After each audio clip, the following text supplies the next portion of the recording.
ایران من ببخش اگر به این روز انداختنه طاقت بیاد که ساق میشه که تو آزادی ببوسمت. ایران من ببخش اگر به این روز انداختنت طاقت بیارم وطن این تاریکی تموم میشه.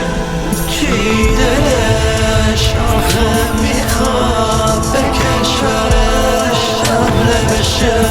دشمن ولی از درون بودش از هر طرف محاصره.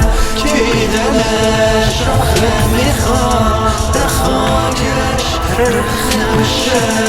دشمن ولی خودی بودش از هر طرف محاصره.